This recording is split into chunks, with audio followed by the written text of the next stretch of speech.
All right, here we are. Welcome everybody to the December staff meeting. And it's not super cold out, I don't think, or snowing, but I've been out there for a little bit. So I am going to do the quotation today, the movie quotation. So I have a vignette prepared. I'll be playing two roles in this vignette, so here we go. Whose motorcycle is this? It's a chopper, baby. Oh! Who got it? Lizzie was at you.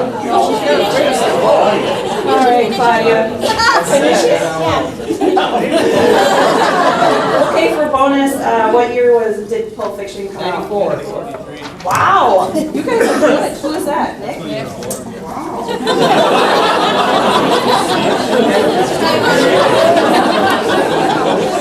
Well, I don't have any prizes, but great job.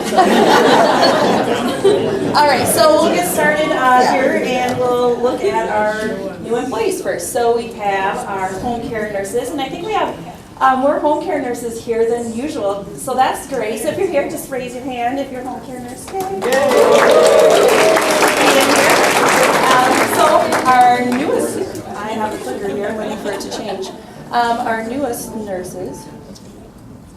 There we go. We have Natalie, Brittany, and Julie, and Brad, and Eileen, and Wes, and Jenny. Give a round of applause for them. I don't think we have the new ones up here. Oh! Well, she's coming later. Sarah's coming later. Sarah's right here. Yeah, we have a slide for you. Yeah, it's at the end. This way. All right, so office employees, we have Lindy, who is our new networking engineer. Fun facts about Lindy. His hobbies include hunting and riding his motorcycle. His favorite vacation was to Key West. He's married to Karen, has two girls, Cadence, 10, and Aria, 15 months. So welcome, Lindy. Yay! Next up, we have Terry. Terry's our new IV nurse. So some fun facts about Terry. She enjoys baking. And we did have a fruit pizza today, but I don't think she made it. Her daughter, Emma, 16, plays elite softball. Is it fast pitch? Slow fast pitch. Okay.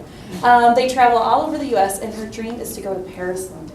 I join you there. So welcome, Terry. Oh, there you are. I don't know why there we go. Thank you. And Lindy, did you give a wave to work? There you are. Thank you. Next is Sharon. Sharon, are you here? There you are. Hi, Sharon. Executive assistant in RT. So here's Sharon. Their brightly colored red shirt. She enjoys gardening. She has a son, Alex, and a house full of animals. And she likes to vacation anywhere warm. Family cabin, French Riviera, fancy, California, and South Carolina. So welcome, Sharon. Next up, we have Judy. Judy, where are you at? Oh, she's not here. So Judy's our new biller, and here's some fun facts about Judy. Her favorite animal is a wolf. Her first job was mowing lawns, and her favorite vacations are fishing trips. The largest fish she ever caught is a 38-inch northern pike. Yikes. Yeah. How many feet is that? 3.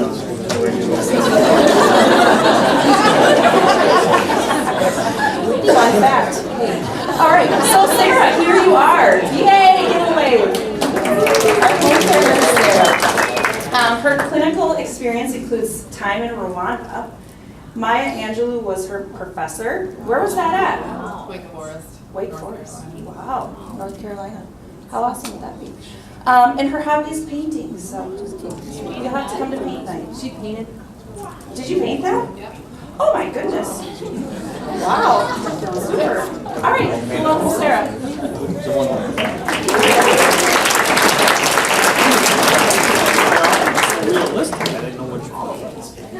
You painted the dog one too? Wait. Did you not see the green one? I didn't see the dog one. All of them. And the Maya Angelou. It's so lifelike. Are you for hire? All right, here we go. Let's stay on Okay, so up next we have Dana, and she is going to talk about, no she's not, she's going to be on my sharing care perhaps? Your love life, why don't you explain it? Oh, that's right. I'm filling in for Kelsey. Yeah. She's not here. Do I have a slide? Yeah, it's in Okay. We're doing Toys for Tots right now, collecting until the 15th. So if you guys want to participate in bringing all the toys over to the tent at Care 11, just sign up with Kelsey. We're not going to be on the news this year, but we can all rowdily wave our arms in the back. So. Above zero. Yeah, it'll be warmer this year, hopefully. And then we're also doing Cook for Kids on January 7th. She just posted on Thrive, and I think this morning or yesterday afternoon. So sign up. It's going to be at Children's Hospital. We'll do breakfast for dinner again, I'm assuming, because it's a big hit and pretty easy for us to coordinate. So sign up. It's a ton of fun, and you get to spend time in the kitchen with your coworkers. That was easy. Thank you, Dana.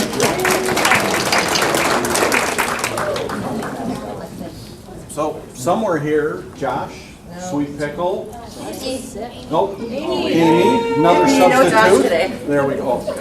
All right, we don't have any slides. So, let's see, since the last staff meeting, we had 31 submissions, which is really good. Keep it up. That's great to see so many recognizing all the great work that we're doing for each other. Pam Clifton chose this month's winner because she is celebrating her 15-year anniversary this month. So the one that she chose is, the recipients, there's two of them, Chandra Donahue and Tim Broughton, and it is from Cheryl Smith. It says, Chandra and Tim went out of their way when I recently had a flat tire. Chandra noticed the flat on her way in and went above and beyond to track down who the car belonged to. She then went back to Biomed to see if they could put some air in it so I could get to the tire shop, and also took the time to show me where to pull my car in. Tim was more than happy to help. He had the overhead door open for me when I pulled around, got me on my way. I am grateful to them both, and they exemplify the helpful spirit of PHS.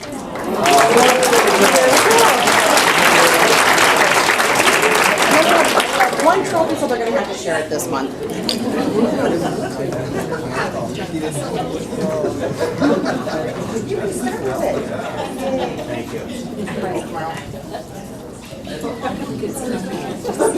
So to continue with our monthly spotlight on customer service, I have a story to read. You're going to love this story. It's really, and maybe some of you have read it because it's been circulating out there on social media. So we have some pictures to go along with this. And I'm just going to read it because they've written it better than I could present it. A rigid attitude might just be the antithesis of great customer service. Proving that they're a company that knows how to have a little fun, the story from Sainsbury Supermarket highlights how your support team should spot great opportunities to do things that are quirky and out of the ordinary. Lily Robinson, who insists that she is a 3.5-year-old, was quite confused by one of the Sainsbury products called Tiger Bread. In her eyes, the bread didn't resemble a tiger at all, and in fact looked very much like a giraffe. It's hard to disagree with her. With a little assistance from Mom and Dad, she wrote a letter to Sainsbury Customer Service Department. To her surprise, Customer Service Support Manager Chris King, age 27 and 1/3, told her that he couldn't agree more. He explained the origins of the name. I think renaming Tiger Bread Giraffe Bread is a brilliant idea. It looks much more like the blotches on a giraffe than the stripes on a tiger, doesn't it? It is called Tiger Bread because the first baker who made it is a long time ago thought it looked stripy, like a tiger. Maybe they were a bit silly. Lily's mom enjoyed the letter and ended up posting them on her blog. Before long, this cute correspondence was a viral hit, and the pressure was on for Sainsbury to change the name of the product to much more appropriate Draft Bread. Knowing the customer was certainly right in this instance and spotting an unusual opportunity to do something fun, Sainsbury changed the name of the bread and put signs around their stores that gives a humorous nod to Lily's original idea. And so just to end with a quote, great customer service is it's what it's all about. It's well done, it's better than well said. So there are just fun ways that we can provide customer service and would be responsive to our customers. So again, just highlighting great customer service. And next up, to follow that thrilling story, we're going to have a team, one of our LDPs come up, and once they all get up here and stand, you will know why they call themselves the Short Stacks.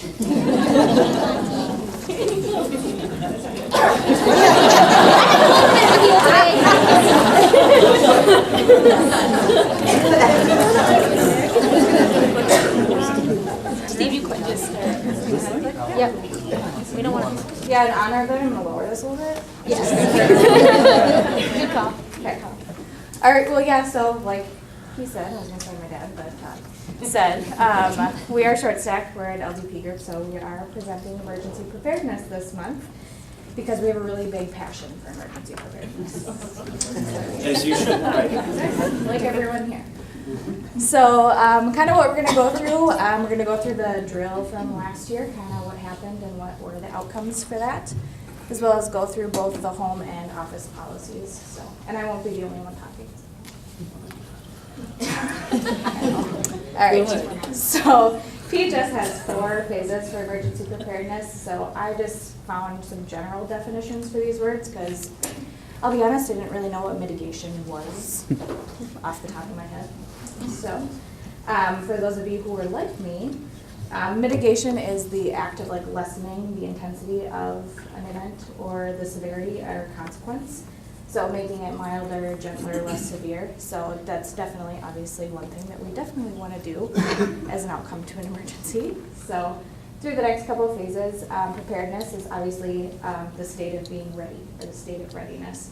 So what we do in order to mitigate emergencies and be prepared for them when they come up. Phase 3 is response. So one of the definitions I found was any behavior that results from an external or internal stimulus, which I thought was interesting because even though something might happen externally that causes maybe an emergency reaction, it could also be something internally, and that's what we do in response to that. That makes it a good phase, I guess, to touch on. And then the last one is recovery. So how do we overcome what happened in emergency? What steps do we need to take moving forward? So, and then through the rest of this, you can see how the phases played out through the drills and policies and everything like that. So, ready for that? Okay. Next slide. Okay, so I don't know if you guys love winter as much as I do, but last year we had a huge snowstorm. I just did a little research. We had 1 to 2 inches every hour, all day. We had an average of about 10 inches in this area, and a wind gust of 30 to 50 in the Roseville area. So that resulted in a power outage here at PHS. And so kind of how do we find out that there's an issue at PHS?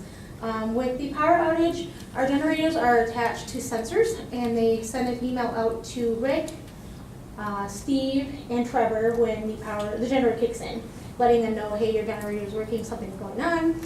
And then they're the ones who take action. They kind of notify everyone who needs to be notified. Going to the next slide. So that's what happened in the snowstorm. The safety committee met and obviously had a meeting to kind of go over how the day went, what the results were. Obviously, on a nice adventurous day like that with all the snowstorm, there was a little bit of hiccup along the way. They looked at different ways that PHS could improve kind of what they needed to do for the next event. And so some of the outcomes from their meeting was there was changes to the emergency policy, which Steve will go over. It used to be 1 policy, now it's split into 2 policies to kind of address both our patients in home and nurses in the homes, as well as our office. A lot of new things have been now attached to our generators. So when the generator kicks in, we have stations and things that continue to work. So you'll notice that some faxes are now connected, fax and printers are now connected to generators.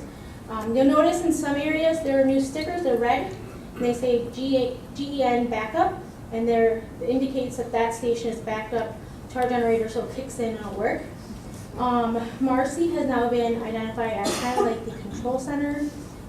All the outlets in that conference room works that day for anything whenever the generator kicks in. So with clinical staff who don't have backups can go in and charge their stations and work in there. We have purchased more flashlights and put them throughout the building. And then there's more lights that come on that are now attached to the generators. So you don't have to go to the bathroom in the car. Just pretty essential. So you'll notice new lights are going to be working in the bathrooms at the front desk, HCN, IT. The lunchroom will have a light on, Biomed will have one, and then a few more lights were added in the warehouse. And then garage door 2 was also added to the generator. And so that's kind of some of the results that came from this meeting. My turn? All right. Cool.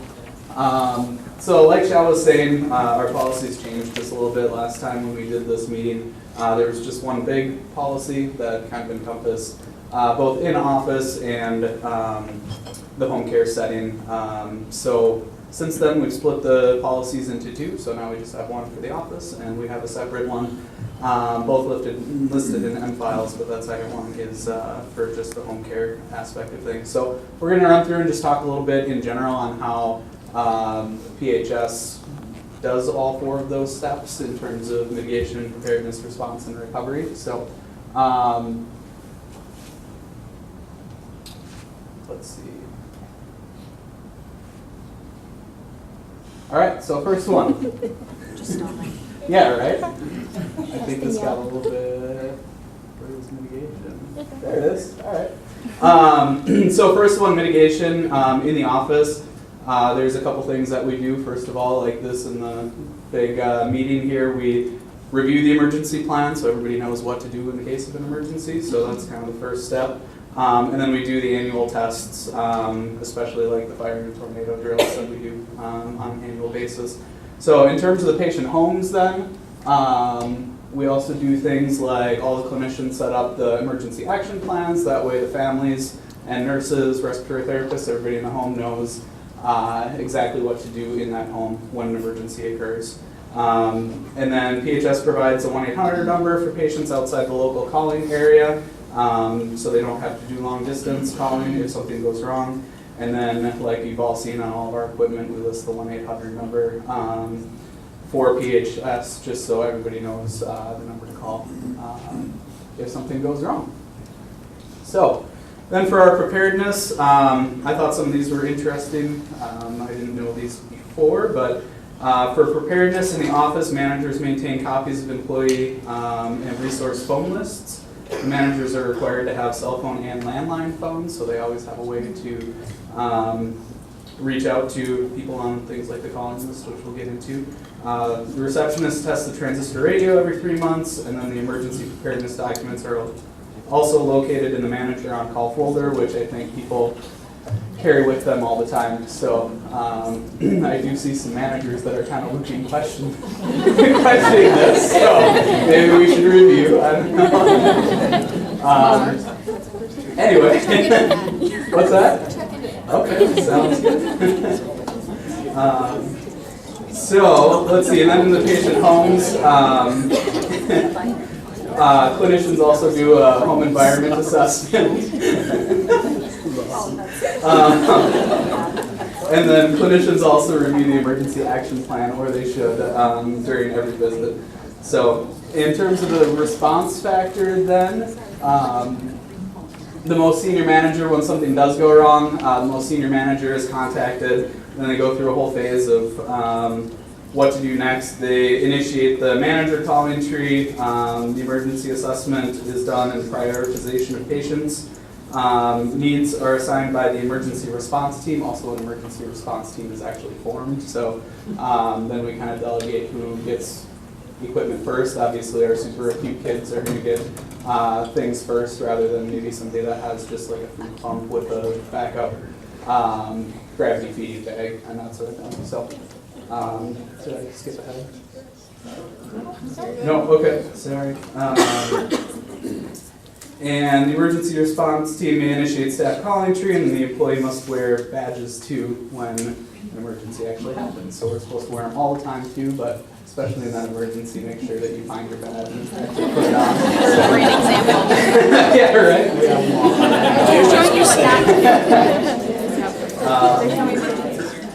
Right. All right, so then in the patient homes, the emergency response team will also determine patients affected by the emergency and will contact patients' families and caregivers. They'll also identify patient needs and determine if PHS can meet them. They also notify patients' physicians and physician agents when there's an emergency and document in the patient flow chart following the resolution. So finally, we move on to, this isn't working. Can I get a next? All right, recovery. So basically the two policies merge on recovery. These are all things that we do no matter if there's an emergency out in the field or here at PHS. So in those cases, resources and supplies are resumed by priority status, which is something that emergency response team creates that priority status. We implement repairs. The health insurance employee assistance program is a service that is available for basically all of the staff here at PHS. PHS leadership will facilitate all staff debriefings. The emergency plan will be evaluated by management and revised if necessary. And then just like when anything goes wrong, we do a pokey poke, right? So. This is not working. Sorry. Okay. So, breaking that down a little bit more, in the emergency policy, we have 3 different scenarios specifically for fire, gas, and water, workplace violence, and tornado. All of you guys, when you first started, probably had to review these policies. So I know you've seen them, so we'll touch on some basics that is reminders, but there's a couple, I think in each one, new things that I highlighted that I wanted to make sure that we did see. So in the case of fire, gas, or water, the first person that is aware obviously pulls the alarm and leaves as quickly as possible. There's no need to argue who the first person is because if somebody hits it, it's going to go off wall here and everybody get out. So there is a fire pull at pretty much every exit. There's 12 in the building. So go out the door and pull that. There's a couple of key responsibilities. So the front desk, they will roll the phones, grab the emergency binder and give it to the safety director, which I believe is Joni. And then grab the sign-in sheet so we can be aware of any visitors that are in the building. IT has to get the backup for the day, and I'm not, is there a specific person in IT? It's just whoever's there grabs that. And then all employees obviously exit as they can. And the new thing on here, it didn't highlight I guess up here, is we now meet at the park and ride, so most of you are probably aware of that, but it used to be right out front of the building, so make sure you go to the park and ride. Escort any visitors, and then once you get to the park and ride, the managers or the supervisors will do a head count, and the safety director talks with the fire chief. So workplace violence, that is defined as threatening, abusive, violent behaviors that are verbal, written, or physical towards another person at PHS, obviously employee or guest. Physical fighting, possession of weapons, explosive, or anything designed to inflict injury, willfully destroying property, or engaging in acts of sabotage to damage the effectiveness of the company. What you need to know about that policy is, number 1, protect yourself. So if any of these cases come up, practice safety awareness, think defensively, and get to safety as soon as possible. Things that PHS does to help minimize the risks are we have all visitors sign in. Doors are locked from 5 p.m. to 8 a.m. every day, and you can only get in with the fob. This one's a new one too. Security is available via Avalon Security Service. It used to be a different one. So if there's any old documents at your desk or floating around out there, make sure you update it with the Avalon contact information, which is in the policy. Next one. There are 8 panic buttons around the building, 2 by the receptionist, pharmacy, customer service. There's one in the garage, one in biomed, one in shipping and receiving, and one in Cameo's office. So some key things to know about those is there's 2 buttons that you can push and hold, and it's not going to make a noise. So some people feel like it should set off an alarm or something like that.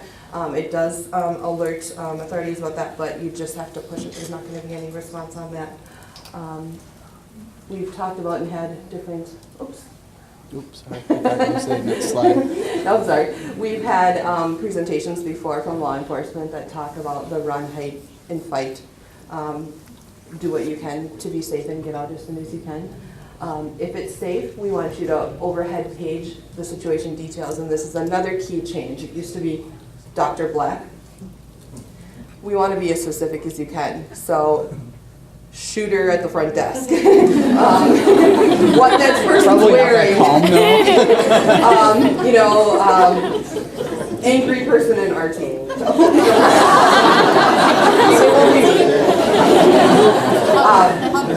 Hugger. Anything that you think is threatening, I guess. But again, only if it's safe to get that overhead. You know, you're not going to stop with somebody in front of you threatening you. Wait, I got overhead. Hey. But no more Dr. Black. Specific details and get out.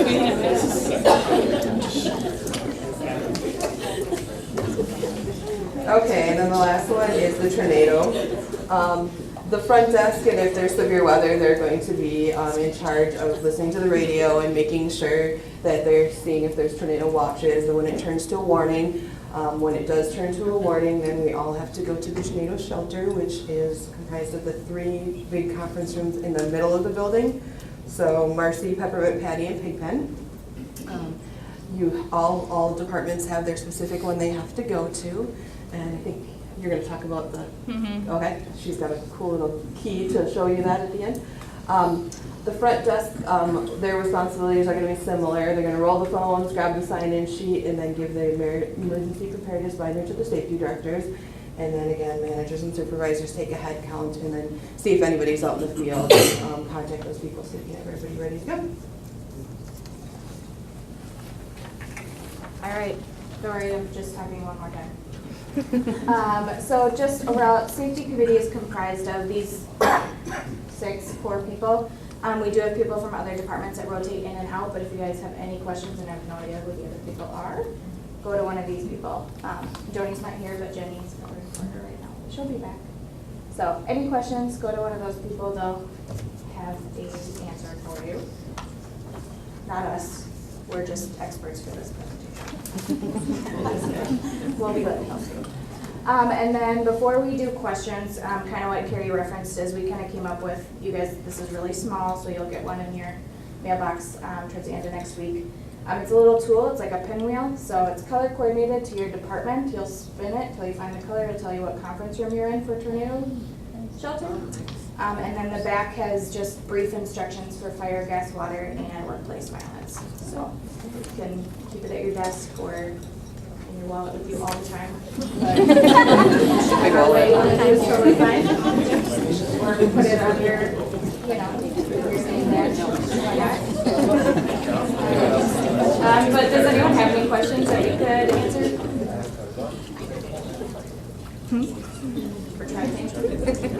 Are we revising the policy because not all managers have landlines? Mark, We think so? look into that. Thanks for bringing that up. We'll have to look at it. How many people have landlines? Okay, I think we're good. Thank you.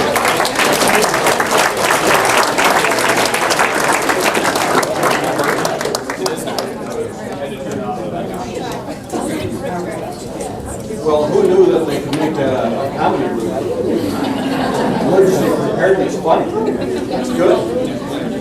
Well, these next presenters, at least one of them could have joined that team as one of the short stack, but not the other.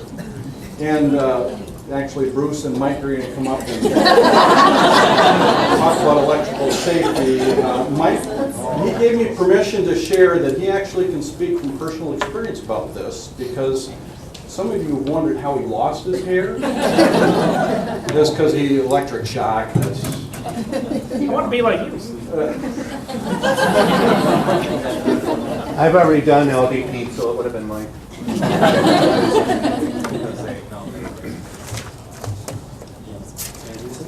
We want to talk a little bit about electrical safety. It's one of the biannual training sessions. Some of you have seen this material before, which is good, especially in Christmas time when we're putting together all kinds of wires and stuff here at the office. You know, you might light up your office a little bit, or at home. It's just space heaters, all those kind of fun things that come along with being up here in the winter tundra. So, have at it. All right, so we're going to start out, and I just kind of want to put out there that your typical outlet you'll see around carries 15 to 20 amps. And most people will probably be like, well, that's not much. What's 15 to 20 amps? Well, 15 at 0.00 or 0.006 amps, muscle contraction happens. And that's when now we're at the threshold, Bruce here, and you can't let go. So 15 and 20 amps is important. And at 0.07 amps, it can be fatal. Now that we're talking best case scenario or worst case scenario, depending on how you're looking at it,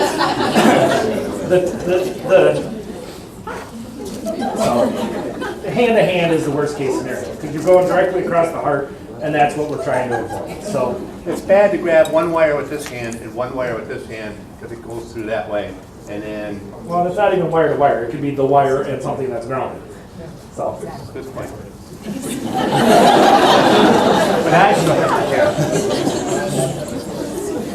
So some of the common hazards where you could come across this kind of electricity are, well, outlet with too many things plugged in is obviously more related to fire. Wrong type of extension cord also can lead to fires and damage. Frayed or electrical or damaged cords also can lead to shock. But one interesting stat that I found is 60% of all wire-related fires are due to damaged cords or frayed cords. So that's a pretty hefty amount. And then just bad routing of cables and cords. Obviously, we don't want to trip people. We don't want to put them in the path of carts or whatever because they can become more easily damaged. Or the red-green version of using duct tape and electrical tape to just wires. They were short little wires, so they clipped these two ends. They literally taped it directly to there. Maybe not a good plan. We're just saying. We're just saying. We're not saying what we got to pick.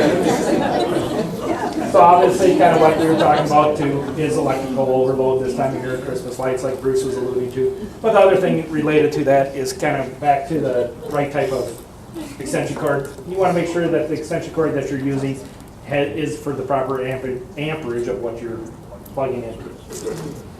So overloading isn't necessarily plugging everything into one outlet like that far example. It could also just be having a lot of things on one outlet. How many of you have strung more than 3 or 4 Christmas light chains together outside and all of a sudden your lights, it pops off because you're not supposed to do that, right? So having too many things in line on one cord could also be a problem. It's a clue if you pick up your cord and it's hot, that's a bad idea. So it's not necessarily electrically related, but it kind of is. Because with space heaters obviously draw a lot of electricity, and they do that so they can heat up a coil, which obviously is the reasons you want to pay attention to them. Because you're causing, basically they cause a direct short to generate that heat. And we want to make sure that, number one, that the fan is blowing on them if they are working or plugged in, and that you don't, have dust or papers or your recycling bin or whatever next to them, because out of sight, out of mind, you're not going to see it, and by the time you see it or smell it, it's probably too late. Then you'd be pulling one of those fire alarms on the exit door as you walk out or run out. So one common misconception is that circuit breakers are there to protect you. They are not there to protect you. They're to protect the building from hopefully burning up. So it's designed to protect the building, not you. So don't think, oh, I got a circuit breaker, I can touch this, it's going to... No. It's not related to protecting you. It's here to protect the wiring in the building. What do we got next? How many of you have heard of GFCI? Can anybody tell me what it means? Circuit interrupter, very good. Ground fault Ground circuit sinks. interrupter. Right? So a GFCI is kind of there to protect you. So the GFCI came about because OSHA needed standards to hopefully protect people in wet locations, kind of why we see them around sinks and other. Basically what a GFCI does is it monitors the current that's going outside, out one leg of the prong, outlet, and coming back in the other side.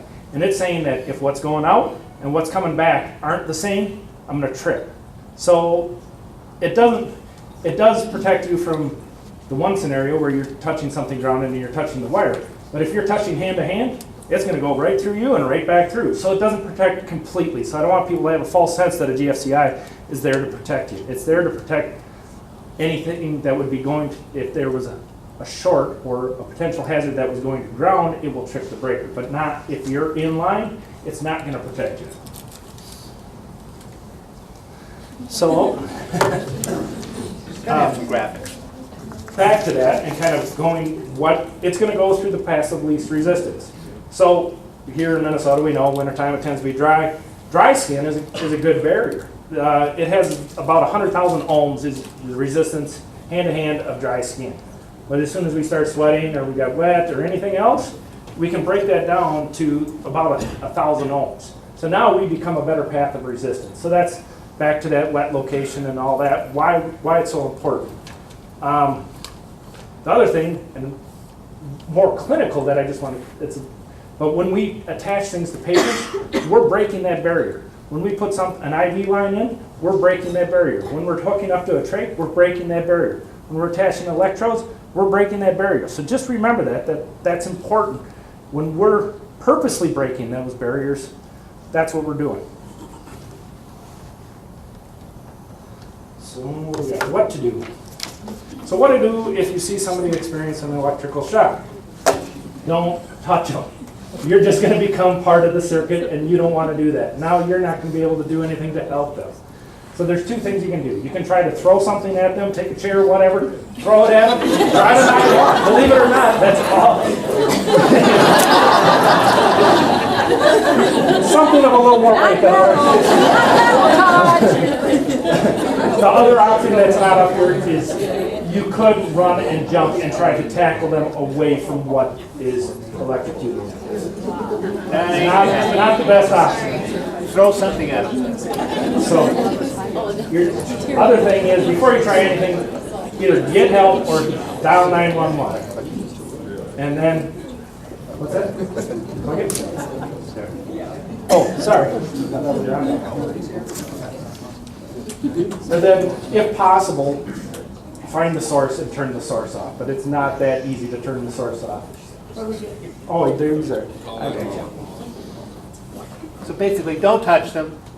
If you have something that you think you can knock them off or separate them from the problem, do that. Call 911. If you can safely remove the power, you safely remove the power.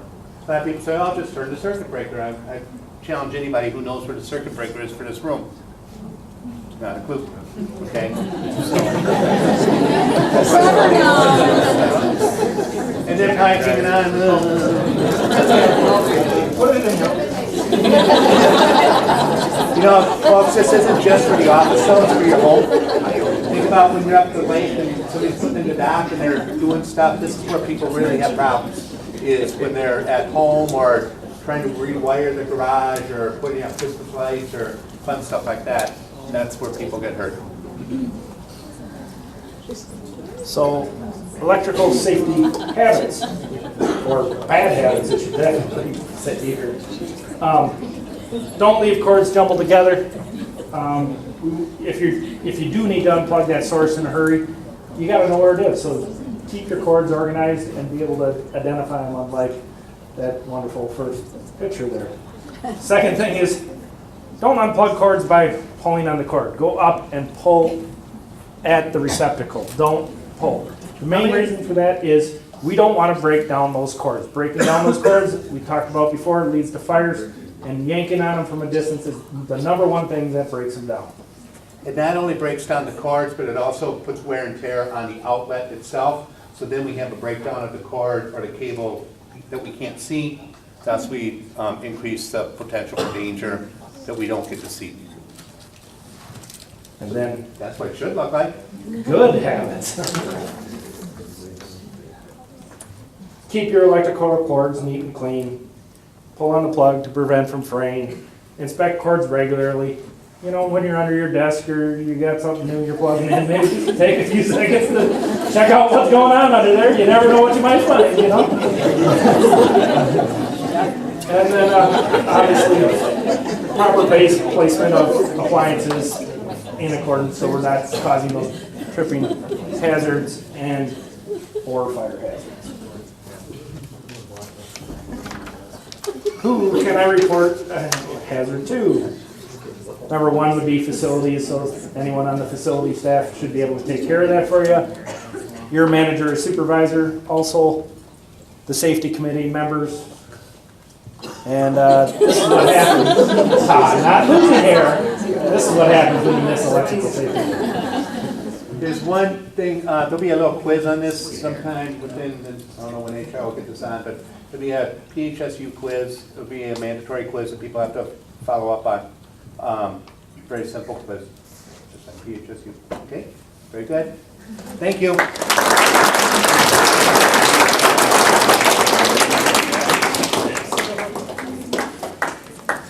Thank you, Mike and Bruce. I know I'm always blowing out the fuse with my hair dryer. Well, we do have a little extra time, and I'm guessing that some of you have maybe attended the fitness or yoga classes. And Cassie actually has now become a certified yoga instructor. And she's going to lead us in a couple of the yoga moves, right? Oh, namaste, yes. For our wellness highlight, Cassie Plant. Didn't you tell that joke last one? I might have. I'm not an instructor, please don't come to me with your other questions. Okay. Well, resolutions. Who's making them this year? I'm breaking them. And that's what we're going to talk about today. This is actually an intervention. All right, I'm just going to schmooze a little because we have extra time. Okay?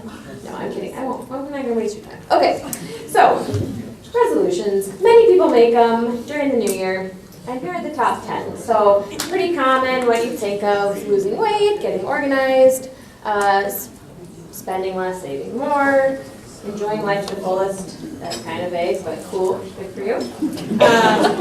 Staying fit and healthy for those who are already skinny and wonderful. Why are you making a resolution? Embarrassing for the rest of us. Okay. Learning something exciting, quit smoking, help others in their goals, so probably another one for the fit and healthy. Falling in love and spending more time with family. So, growing hair. Yes. All right. So, every year, 45% of all Americans make resolutions in January, but at the end of the year, only 8% of those people were successful. So, pretty sad. But we're gonna talk about how you can make yourself one of those 8%. 75% maintain their resolution through the first week.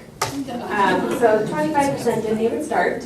71% were in the first 2 weeks. 64 succeeded in the first month. 46 in 6 months. Are you distracted by the visual? Good. All right, so the rest dropped off at the end of the year.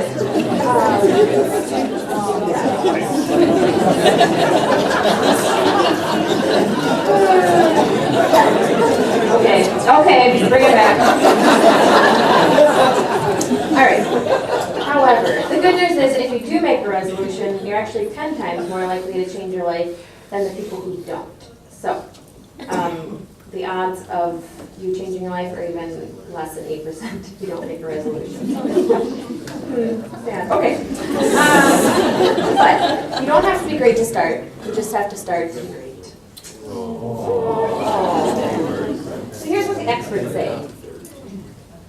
Okay. The bad news is that lack of willpower is the reason people say they failed. Yeah, so it's in your hands. The good news is, you have as much willpower as you think you have. Whoa. That is mind-blowing. So think about that. Let that soak in for a second. This is basically, I don't want anybody taking health risks. If you're running and you feel uncomfortable, that's your body telling you, well, first keep going, because it might get good. But then,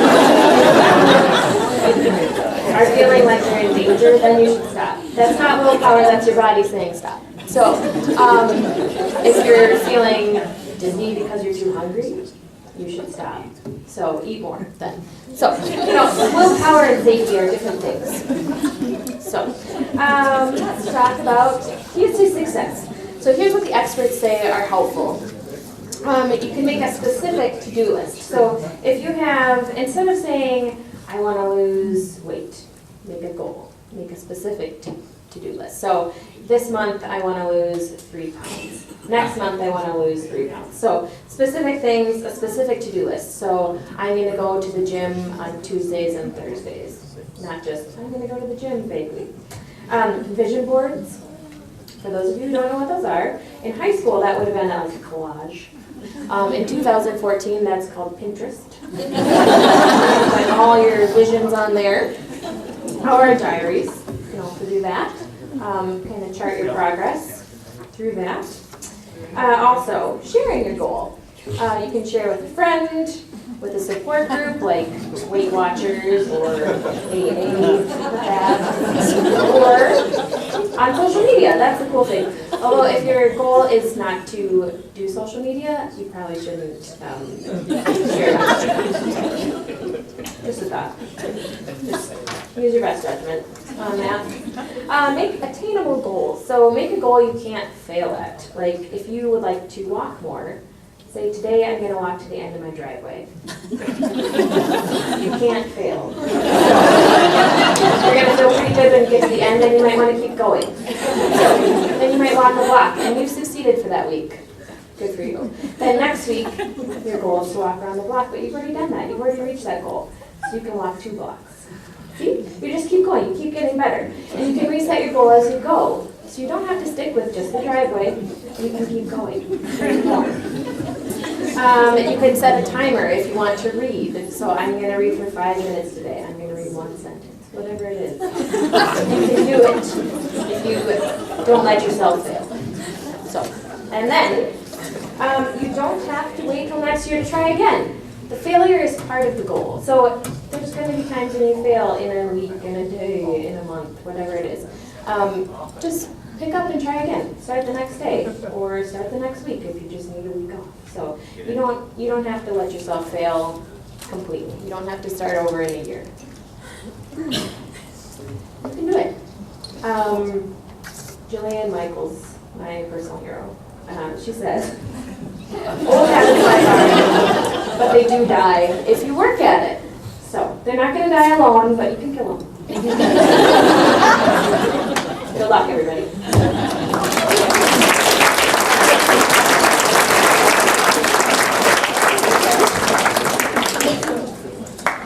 You could listen to her the whole meeting, right? Give us a couple of poses there, Cassie. Warrior, maybe. Oh, there we go. See. All right, last up is the infamous tech tip, right?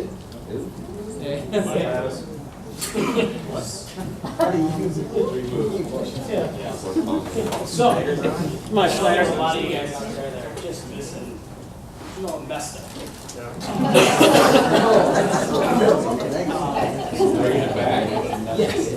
So, a lot of people don't like to use their mouse. So there's a lot of things. We're just going to kind of go over a few things on how to navigate without your mouse. So if you ever wanted to get to a network drive, let's say you're going to get to the Q drive or the Y drive. You wanted to go out to the Y. If you hit your Windows key and hit Windows key R, it'll bring up this little run command right here. You can type Windows, / and it'll bring you right to the Windows key or the Y drive. And let's say you wanted to find Who Was Awesome folder. You can go down there. Oh, you just Who Was Awesome. You go into that folder.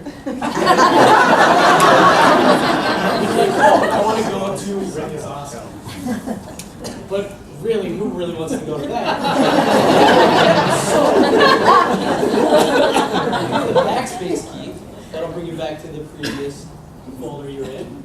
You can then go into Matt is awesome, which everybody thinks. Then you're like, who is cool? Well, let's go into who is cool. Then you go into Matt is cool. And you Matt. And you arrow down to it and hit enter. And that opens up your file that you want to It's just a quick way of how to navigate with your mouse at all. Nice work, Mike.